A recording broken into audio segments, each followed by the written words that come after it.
সকালবেলা কিরকম বৃষ্টি এসছে দেখো।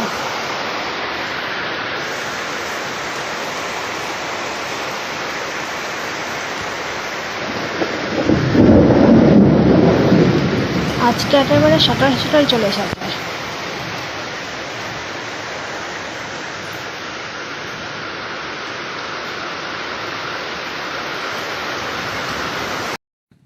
কি পরিমাণ যে ঝড় বৃষ্টি হলো বন্ধুরা, কি বলবো। আর তোমাদের কাছে ভিডিওটা যে আমি কতবার বট করলাম, এই নিয়ে প্রায় 7-8বার হয়ে গেছে। কারণ যতবার ভিডিওটা আমি ভয়েস দিয়ে ছাড়তে যাচ্ছি আমার ভয়েস শোনা যাচ্ছে না, জানি না কেন। তো আমার ফোনের মধ্যে জল পড়েছিল বৃষ্টির। তো কি যে ঝড় বৃষ্টি হলো, বিদ্যুৎ চমকাচ্ছিল এত পরিমাণে, মেঘ ডাকছিল, কি বলবো। আর আমি সত্যি কথা বলছি, আমি জানি না যে এরকম ঝড় বৃষ্টি হবে। তো অবস্থা খুব খারাপ, ভীষণ মানে এত বিদ্যুৎ চমকাচ্ছিল, আমাদের ঘর পুরো আলো হয়ে যাচ্ছিল। আর যখন দেখলাম, মানে আমি রান্নাবান্না করে এসেছি, আমারও রান্নাবান্না হয়ে গেছে, ঘরে চলে এসেছি। আর তারপরে দেখি মেঘে অন্ধকার, হাওয়া উঠেছে, আর সেই ফাঁকে আমি চলে গেছি স্নান করতে। কারণ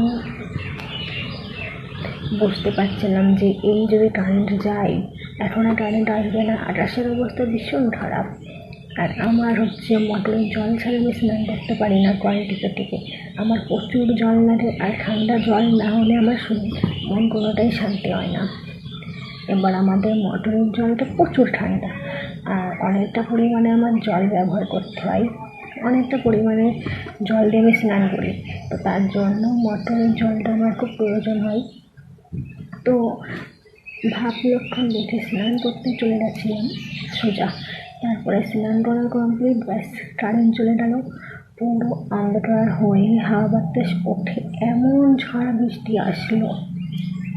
আর সব থেকে বেশি আজকে যা বিদ্যুৎ চমকেছে, মেঘ ডাকছে, ভাবনার বাইরে। আমার তো ভীষণ ভয় করছিল, উল্টোপাল্টা ছাদ দিচ্ছিল বৃষ্টির, আর হচ্ছে মেঘ ডাকছিল।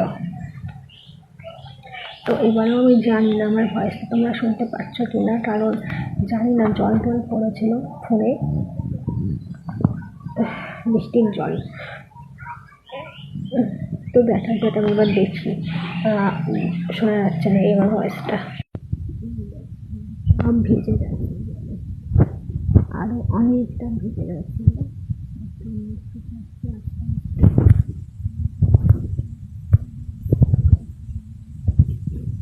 তো জানি না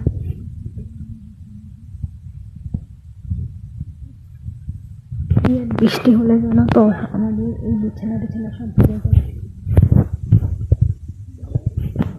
ঝড় বন্যা হয়ে যায় একেবারে।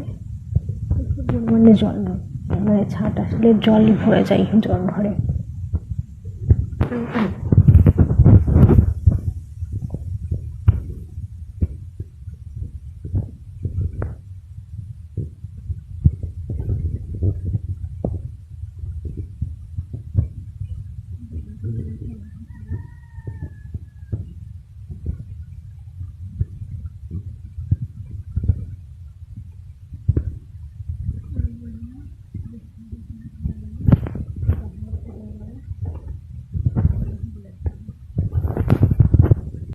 ফ্যানটা আমাদের জানলার সামনে ছিল, আমি এইখানে এনে থুয়েছি।